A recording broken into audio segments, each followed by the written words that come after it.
Eli, how are you, Junior, I'm good, man. brother? I just want to say first, congratulations on Fright Crew. I have a Thank you. godson who's obsessed with it, and it makes my horror heart proud to see that, Beautiful. brother. That's all I want. How old is he? He's 10. That's perfect. I just Yeah, wanted, James Fry and I, we just wanted a show that everyone could show their kids and their little yeah. brothers and their godsons. Like, to get them into horror, you need something that's safe and fun with just enough scares. And Fright Crew, that was the whole idea, was to get them excited to enjoy scary. So I'm so Well, happy to hear that.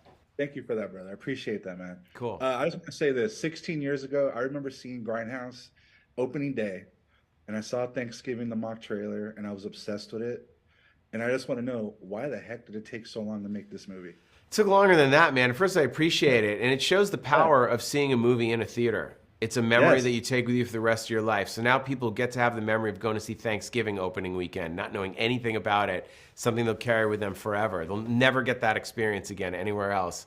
But Jeff Rendell, who I wrote it with, who Jeff played the pilgrim in the fake trailer. Yeah. Jeff's my best friend growing up, and we just watched all our horror movies together. And we grew up in Massachusetts, where Thanksgiving is like such a big deal. It's everything. There's two pilgrim recreation villages. It's like shoved down your throat in school.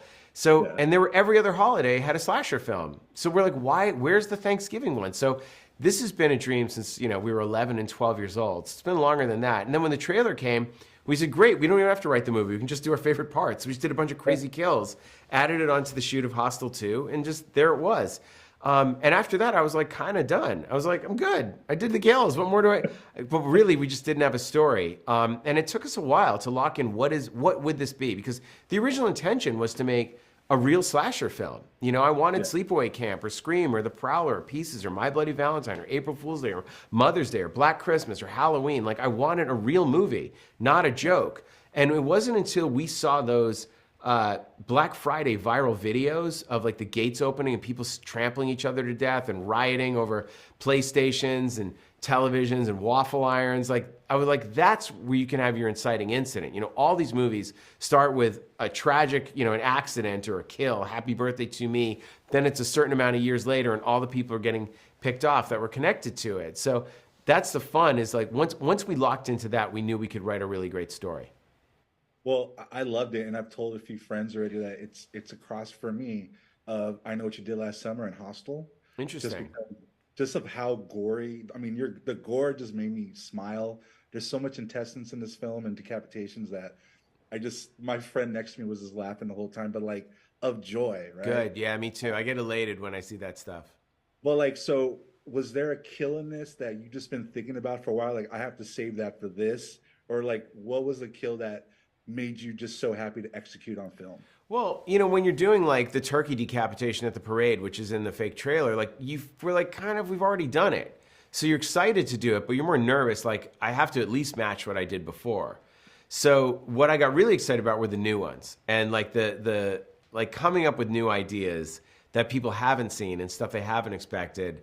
When you come up with those, and I'm always throwing stuff at, and look, I have Adrienne Moreau doing the makeup effects, and his wife Kathy. They're incredible. I mean, Adrienne won the Oscar for The Whale, and then Steve Newburn at Applied Artists was in Toronto helping us as well. So we have these brilliant artists that can kind of pull off anything. And as we're writing, I'm like, what if I added this? What if I added? I'm always like throwing stuff last minute, going, we should add that, we should add that. And everyone's like, all right, let's scramble and get it done. But then a simple one like, what if the corn holders go in her ear? And then we Yeah. thought, like, what if I did a trick shot where we just reverse it? So instead of like stabbing it in her ear with the points, we just pulled it away and then reversed it. And so, but she has to act in reverse because she's going, she has to, So you got to time her like going from screaming to neutral with the hand pulling away.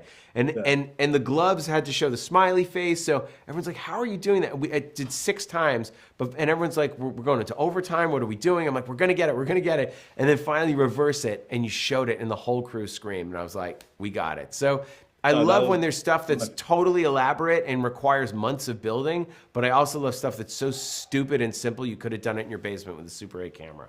yeah, it was one of my favorite kills, man. I loved it. Well, thank you so much, man. I really appreciate you talking to me today. Can't wait for everybody else to see Thanksgiving on November 17th. And I hope there's a part two. Hey man, that's up to people. If everybody comes out opening weekend to see it and supports it in theaters, I'd love to continue. Thank you, Eli. I appreciate you, man. Thanks, man. Nice to meet you.